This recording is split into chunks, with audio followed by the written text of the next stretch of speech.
नमस्कार, मैं हूं ज्योति सिंह और आप देख रहे हैं INS न्यूज प्लस। शुरुआत इस वक्त की खास खबरों के साथ। किसानों की मार्च में बवाल, तो कहीं पानी की बौछार तो कहीं छोड़े गए आंसू गैस के गोले। दिल्ली हरियाणा बॉर्डर पर सुरक्षा की गई कड़ी, ड्रोन के जरिए रखी जा रही है नजर। संविधान दिवस पर पीएम मोदी ने देश को किया संबोधित, कहा 26/11 मुंबई आतंकी हमले में मारे गए जवानों को किया याद। साथ ही वन नेशन वन इलेक्शन का भी किया जिक्र।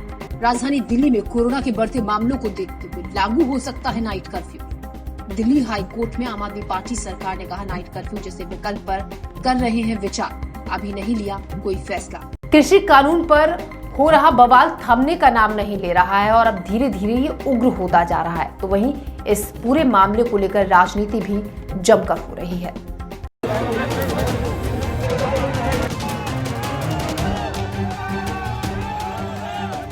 आज जो कुछ भी हुआ वैसा बवाल पहले कभी नहीं देखा गया। पंजाब से चले किसान इस बार पीछे हटने के मूड में नहीं दिख रहे। ये आंदोलन पूरी रफ्तार पकड़ चुका है। आंसू गैस के गोले छोड़े गए, वाटर कैनन का इस्तेमाल हुआ, मिट्टी से भरे ट्रक रास्ते में खड़े कर रास्ता रोकने की कोशिश भी की गई, लेकिन किसानों की रफ्तार थमी नहीं। हर बाधा को पार करते हुए किसान आगे बढ़ रहे हैं। माइक से लगातार पुलिस की तरफ से अनाउंसमेंट की जा रही है। किसानों को आगे बढ़ने से पुलिस लगातार रोक रही है, लेकिन किसान इस बार आर या पार के मूड में है। कोरोना में इतनी भीड़ के सवाल पर किसानों ने कहा कि जब मोदी रैली करते हैं तब कोरोना का डर नहीं है, तो फिर हमारे आंदोलन से क्यों कोरोना का डर है। अब मोदी जी बिहार में अभी 10 दिन पहले इतनी रैलियां करके वहाँ कोविड नहीं था। अब किसानों के लिए कोविड हो गया, तो बिहार में कोविड नहीं, मोदी के लिए हमारे लिए ही कोविड है। अगर कोविड में हम मरेंगे ना, हम तो 6 महीने तक जब अडानी अंबानी आगे फिर भी मरना है, तो अब मर जाएंगे, फिर क्या होगा? 6 महीने पहले मरना है, लेकिन पीछे नहीं हटेंगे। पीछे हम नहीं, हम ये लड़ाई आपके लिए, उद्योगपतियों के लिए, छोटे व्यापारियों के लिए और छोटे दुकानदारों के लिए, किसानों के लिए, ये मजदूरों के लिए हमारी ये साझी लड़ाई है। प्रोटेस्ट भी करने नहीं दिया जाएगा। और जो पहले अंग्रेज करते थे वही आज कर रहे हैं ये मोदी, अडानी और अंबानी की सरकार। तो हम क्या करें? अगर राष्ट्रपति सुबह चाय पीता है वो भी किसान के पैदा किए दूध से पीता है, अगर वो रोटी खाता है वो भी किसान के खाता है। तो मुझे ये बताओ, ये कौन सा कानून है कि किस कानून के जरिए ये लोग हमें हमारी राजधानी में प्रोटेस्ट भी करने की इजाजत नहीं दे रहे? पुलिस का कहना है कि हमने कोशिश की, लेकिन किसान पूरे इंतजाम से आए हैं, लेकिन अभी भी पुलिस की कोशिश है कि इन्हें आगे बढ़ने से रोक पाए। हमने काफ़ी इनको डिटेन किया है, समझाया भी है, लेकिन ये काफ़ी एग्रेसिव तरीके से आ रहे हैं। इन्होंने बैरिकेड्स को चेन से और अपनी ये क्रेन्स लेके आए हैं, उनसे बैरिकेड्स को इन्होंने ब्रीच कर दिया है। लेकिन अभी हमारी 2nd layer, 3rd layer, 4th layer अभी कई जगह पे है और हमारी कोशिश ये है कि शांतिपूर्वक तरीके से हम इनको यहाँ रखने में कामयाब हों। हमारी फोर्स ने पूरा रेस्ट्रेंट बरता हुआ है और कोशिश यही है कि हम कोई भी यहाँ वायलेंस भी नहीं होने दें और शांतिपूर्वक इनको हम रोक पाएँ। जिन लोगों ने वहाँ फोर्स खड़ी थी और फोर्स को रोकने का प्रयास किया है, उनकी ड्यूटी में भी उन्होंने बाधा डाली है और उनके चढ़वनी जो किसान यूनियन उनके प्रधान हैं उनके खिलाफ और काफ़ी लोगों के खिलाफ पर्चा दर्ज किया है। इसके अलावा हमें अब भी सचेत कर रहे हैं, अगर कोई कानून हाथ में लेगा तो उसके खिलाफ ही आगे भी उसके खिलाफ कार्रवाई की जाएगी। इस मामले पर राजनीति भी जमकर हो रही है। सड़कों के अलावा ट्विटर पर भी युद्ध छिड़ा हुआ है। अमरिंदर सिंह और खट्टर एक दूसरे को किसानों का दुश्मन बता रहे हैं। इस प्रदर्शन का कितना फायदा किसानों को होगा, ये तो आने वाले वक्त में ही पता चलेगा। ब्यूरो रिपोर्ट, खबर INS। केंद्र सरकार के कृषि कानूनों के खिलाफ किसानों का विरोध लगातार बढ़ता जा रहा है। हजारों की तादाद में पंजाब से किसान दिल्ली की तरफ कूच कर चुके हैं। हालांकि हर बॉर्डर पर, हरियाणा बॉर्डर पर, दिल्ली बॉर्डर पर किसानों को रोकने के पूरे बंदोबस्त किए गए, लेकिन किसान हर बाधा को पार करते हुए आगे बढ़ रहे हैं। कृषि कानून के खिलाफ दिल्ली कूच कर रहे किसानों को दिल्ली पहुंचने से रोकने के लिए हर संभव कोशिश की जा रही है। हरियाणा पुलिस ने पूरी कोशिश की हरियाणा में किसान दाखिल न हो सके, लेकिन यहाँ किसानों और पुलिस के बीच तनाव बढ़ गया है। किसान पुलिस बैरिकेड्स पर चढ़कर नारेबाजी कर रहे हैं और बैरिकेड्स तोड़कर हरियाणा में दाखिल हो चुके हैं। अंबाला में पूरी कोशिश की जा रही है कि किसानों को रोक दिया जाए। सोनीपत जिले में धारा 144 लगा दी गई है और पुलिस की पूरी कोशिश है कि स्थिति को सामान्य रखा जाए और सिंघू बॉर्डर पर भी सुरक्षा कड़ी कर दी गई है। देखिए, हमारे यहाँ पे जिले में, सोनीपत जिले में धारा 144 लगाई गई है, उसकी हम पालना करवाने के लिए हमने यहाँ पे पुलिस डिप्लॉयमेंट किया हुआ है ताकि उसकी अवहेलना ना हो। हमारा प्रयास रहेगा और सब लोगों के कोऑपरेशन से, ताकि हम 144 के जो धारा का जो नोटिफिकेशन हुआ है उसको हम इन्फोर्स करें। देखिए, जो सिचुएशंस होती है डायनामिक होती हैं, परंतु हम सक्षम हैं, ये हमारी प्रोफेशनल कैपेसिटीज़ हैं कि हम स्थिति को जज करें, स्थिति के हिसाब से उसको हैंडल करें, and so that we keep the situation under control.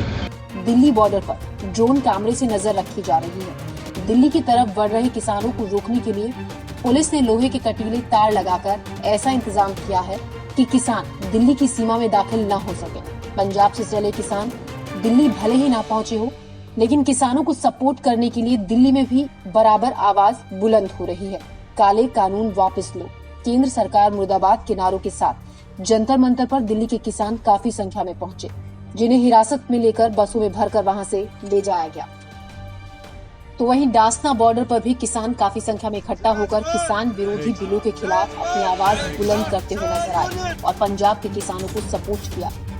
Bureau report, खबर INS।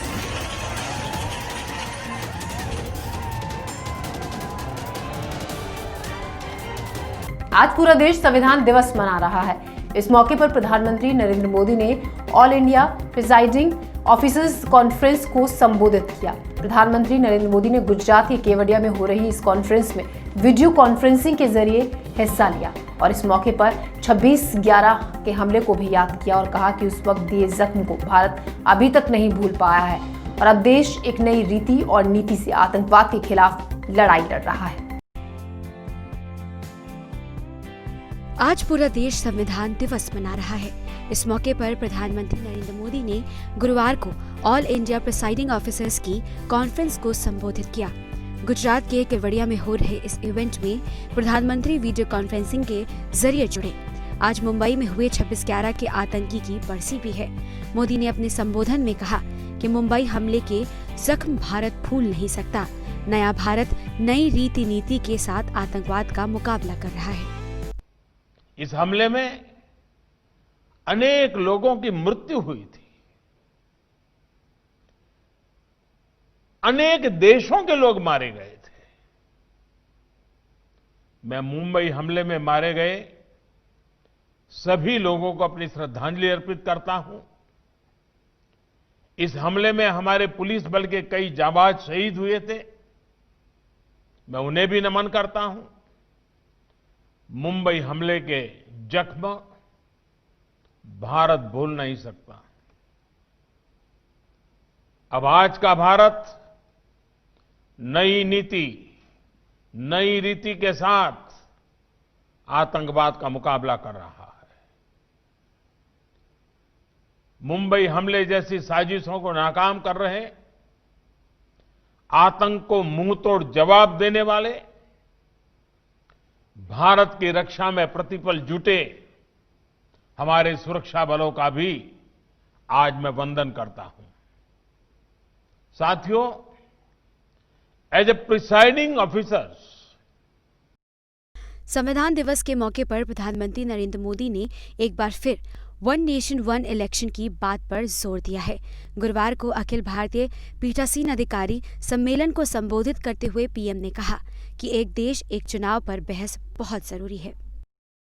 विकास के कार्यों पर जो प्रभाव पड़ता है उसे आप सब भली भांति जानते हैं। ऐसे में वन नेशन वन इलेक्शन पर गहन अध्ययन और मंथन आवश्यक है, लेकिन अब पूर्ण डिजिटलीकरण करने का समय आ चुका है।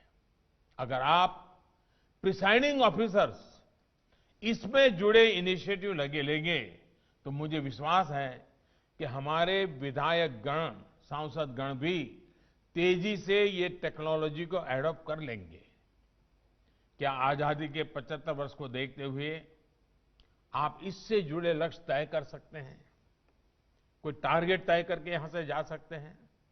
साथियों, आज देश के सभी विधायी सदनों को डेटा शेयर करने की दिशा में आगे बढ़ना जरूरी है, ताकि देश में एक सेंट्रल डेटाबेस हो। सभी सदनों के कामकाज का एक रियल टाइम ब्यौरा आम नागरिक को भी उपलब्ध हो।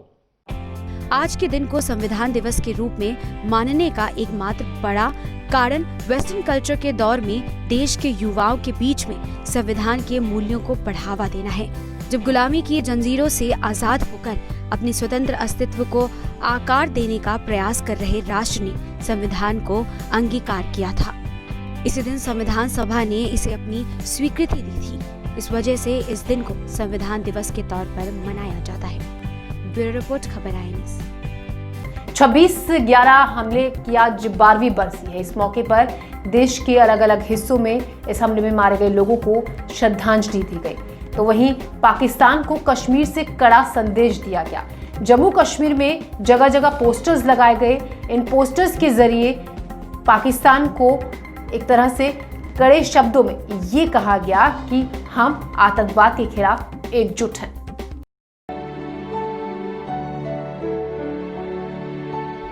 मुंबई में हुए 26/11 आतंकी हमले की आज 12वीं बरसी है। गुरुवार को देश में कई जगहों पर 2008 में मुंबई में हुए आतंकी हमलों में मारे गए लोगों को श्रद्धांजलि दी गई है। वहीं अब पाकिस्तान को कश्मीर से कड़ा संदेश दिया गया है। जम्मू कश्मीर में मुंबई हमले की 12वीं बरसी के मौके पर जगह जगह पोस्टर्स लगाए गए हैं और पोस्टर्स में आतंकवाद के खिलाफ होने की बात कही गई है। पोस्टर्स में साफ जाहिर किया गया है कि आतंकवाद के खिलाफ हम सभी एकजुट हैं। हालांकि ये पोस्टर्स किसने लगाए हैं, इसकी जानकारी फिलहाल सामने नहीं आ सकी है। ब्यूरो रिपोर्ट, खबर INS।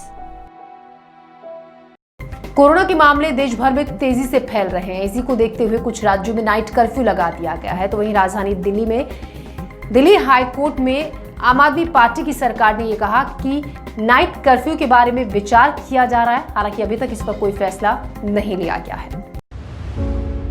देश के कई राज्यों में कोरोना के बढ़ते मामलों को देखते हुए नाइट कर्फ्यू लगा दिया गया है। वहीं राजधानी दिल्ली में कोरोना संक्रमण की रफ्तार को कम करने के लिए नाइट कर्फ्यू लगाया जा सकता है।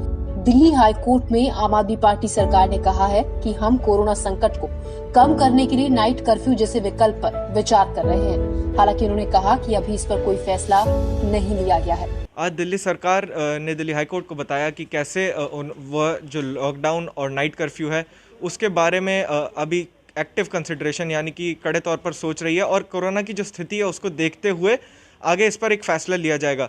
वहीं दूसरी तरफ दिल्ली हाई कोर्ट की तरफ से कुछ कड़े सवाल दिल्ली सरकार की तरफ दागे गए जिनके जवाब उनको अगली तारीख तक देने हैं। जिसमें से पहला सवाल ये था कि जो 50 लोगों की लिमिट जो वेडिंग फंक्शंस में कर दी गई है और दूसरी तरफ जहाँ देखा जाए कि वेडिंग जो है वो बढ़ती है, इस सीज़न में बढ़ रही है, तो किस तरह से वह ये 50 लोगों की लिमिट है उसको जो है उसका पालन करवाएगी या क्या स्ट्रैटेजी या प्रोटोकॉल इसकी तरफ उनकी तरफ से है। दूसरी तरफ टेस्टिंग को लेके दिल्ली गवर्नमेंट ने बताया कि फेलूडा जो कि नया टेस्ट टाटा की तरफ से आया है, इसको भी जो है अपनी टेस्टिंग स्ट्रैटेजी में दिल्ली गवर्नमेंट शायद इंक्लूड करे, पर इस पर अभी भी विचार चल रहा है।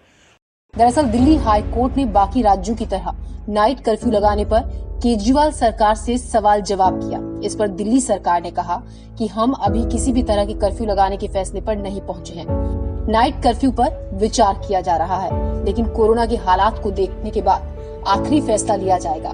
वहीं दिल्ली में कोरोना के हालात पर सुनवाई के दौरान हाई कोर्ट ने कहा कि ICU बेड को लेकर हमारे पिछले आदेश पर आपका अनुपालन अपर्याप्त है। इस पर दिल्ली सरकार ने कहा कि 6 से 8 दिनों में दिल्ली के अंदर ICU बेड की संख्या बढ़ा दी जाएगी। आपको बता दें, दिल्ली में पिछले 24 घंटे में 5000 से ज्यादा नए मामले सामने आए और 99 लोगों की मौत हुई है। दिल्ली में 5 दिन बाद 100 से कम लोगों की मौत दर्ज हुई है। ब्यूरो रिपोर्ट, खबर INS। INS न्यूज प्लस के इस बुलेटिन में फिलहाल इतना ही। दीजिए इजाजत, नमस्कार।